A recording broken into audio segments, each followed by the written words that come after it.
Show Ndondizi kutoka hapa YBE TV akwambia ni siku ya historia inaenda kuandikwa. Ni msimu wa 7 wa Uni Awards 2025 ndani ya mkoa wa Mbeya. Tumekuja kutia timu, kambi nzima ya YBE TV pamoja na timu nzima ya YBE TV tumekuja kutia timu ndani ya chuo cha uhasibu campus ya Mbeya. Kwambiaje, ni msimu wa 7, nakwambiaje hakuna kusapu.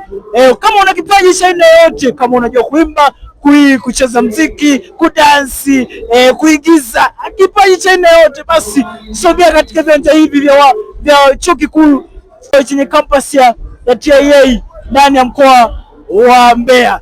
Right now kama unavyoona sasa hivi vibe unazidi kuendelea, watu wanazidi kuiombea katika chuo hiki cha uhasibu. Anakuambiaje, ni msimu wa 7 wa Bandika Bandua, msimu wa 7 wa Uni Awards. Tunaenda mapumziko mafupi, tukirudi na kuonyesha show nzima ambayo inakuja hapa matangazo yangu ya mubashara kupitia channel yako YBE TV, Instagram page yetu pamoja na channel page yetu ya YouTube YBE TV. Anakuambiaje, siku ya leo ni mwendo wa vibe, jua vibe. Bandika Bandua. Tunaenda mapumziko mafupi, tukirudi na kuonyesha mambo yanayojiri hapa.